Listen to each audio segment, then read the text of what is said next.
नमस्कार दोस्तों, स्वागत है आपका हमारे इस नए वीडियो में। क्या आप भी अपना घर किसी कॉन्ट्रैक्टर या किसी ठेकेदार के थ्रू बनवा रहे हैं? कॉन्ट्रैक्टर ने आपसे बोला 100 बोरे सीमेंट लगेंगे और आपने हाँ कर दिया और पैसे दे दी।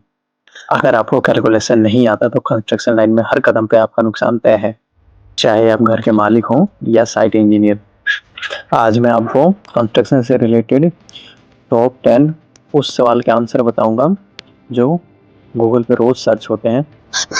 जैसे कि 100 गज में कितने स्क्वायर फीट होते हैं, 25 बाय 50 का प्लॉट में कितने स्क्वायर फीट होते हैं और 100 स्क्वायर फीट प्लास्टर में कितना मटेरियल कैलकुलेशन होता है, एक बैग सीमेंट में कितना प्लास्टर होगा, एक क्यूबिक मीटर कंक्रीट में कितना मटेरियल लगेगा और स्लैब मटेरियल कैलकुलेशन फीट को स्क्वायर फीट में कैसे बदले। दोस्तों, ये सब कुछ ऐसे सवाल हैं जो लोग गूगल पर खूब सर्च करते हैं। आज के इस वीडियो में मैं इन 10 में से हर एक का बिल्कुल सही कैलकुलेशन बताऊंगा।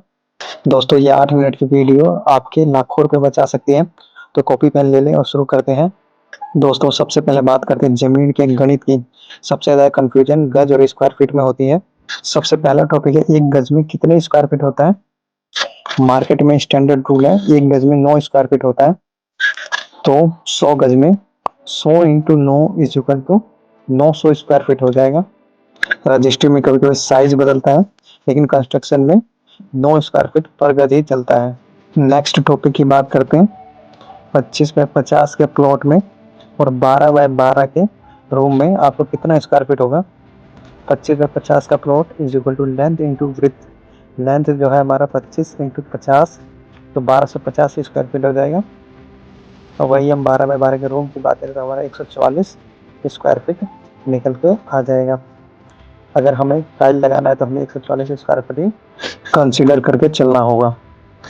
अब हम पार्ट 2 देखते हैं, मटेरियल और प्लास्टर की कैलकुलेशन निकालते हैं। एक बैग सीमेंट में हमारा कितना एरिया प्लास्टर होगा।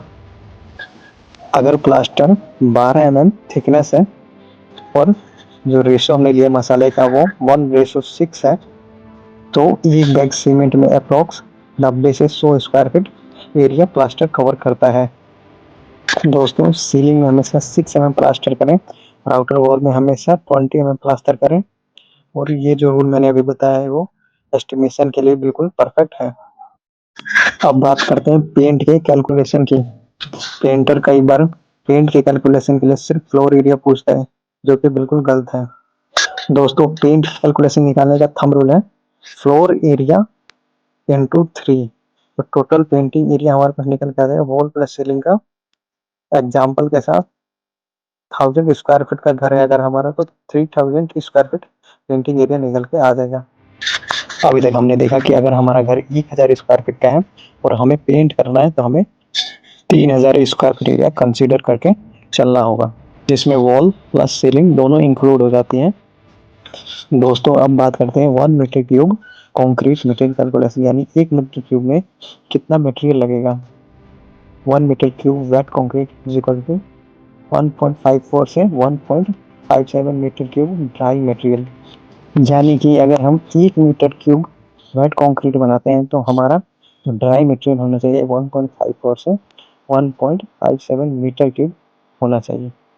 M20 रेशो हम लेते हैं जो कि होता है 1:1.5:3। तो सीमेंट हमारा 8 बैग के लगभग लग जाएगा और जो सैंड है वो हमारा 15 क्यूबिक फीट के लगभग लग जाएगा और एग्रीगेट हमारा 30 क्यूबिक फीट के लगभग लग जाएगा। दोस्तों, अब बात करते हैं स्लैब कैलकुलेशन की, यानी छत की ढलाई है, जो कि हम 5 इंच थिकनेस में कास्ट करेंगे। मान लीजिए आपके पास 1000 स्क्वायर फीट का स्लैब है, तो उसमें आपको सीमेंट 80 से 90 बैग के लगभग लग जाएगा। जो सैंड है वो 150 से 200 क्यूबिक फीट के लगभग लग जाएगा। वहीं स्टील की बात करें तो 800 से 1000 केजी के आसपास लग जाएगा।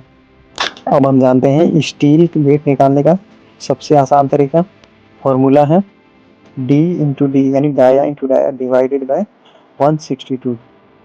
एग्जाम्पल ले लेते हैं हम। मान लीजिए हमें 10 mm का बार का वेट निकालना है, तो 10 इंटू 10 जो कि हमारा डाया हो गया इज इक्वल टू 100 हो गया हमारा। अब 100 को 162 से हम डिवाइड कर देंगे, जो कि हमारा आंसर निकल जाएगा 0.617 kg पर मीटर। दोस्तों, इस फॉर्मूले से आप 10 mm सरिये का कितने भी लेंथ का वेट निकाल सकते हैं। सिर्फ आपको टेप से नापना है और नापी हुई लेंथ को 0.617 से आपको मल्टीप्लाई कर देना है, आपका आंसर निकल के आ जाएगा। लेकिन याद रहे आपकी मेजरमेंट हमेशा मीटर में होनी चाहिए। दोस्तों इस फॉर्मूले का यूज करके आप किसी भी साइज के सरिये का वेट निकाल सकते हैं। दोस्तों ये कंस्ट्रक्शन के सबसे वायरल और सबसे काम आने वाले कैलकुलेशन है, जो रोज साइट पे काम आते हैं, चाहे आप ओनर हो, चाहे आप साइट इंजीनियर हो, या चाहे आप स्टूडेंट हो। इन सब टॉपिक में से किस पर डिटेल वीडियो चाहिए कमेंट में लिखो। अगर जानकारी यूजफुल लगी तो वीडियो को लाइक करो और चैनल को सब्सक्राइब करो, ताकि कोई भी कॉन्ट्रैक्टर आपको बेवकूफ़ ना बना सके।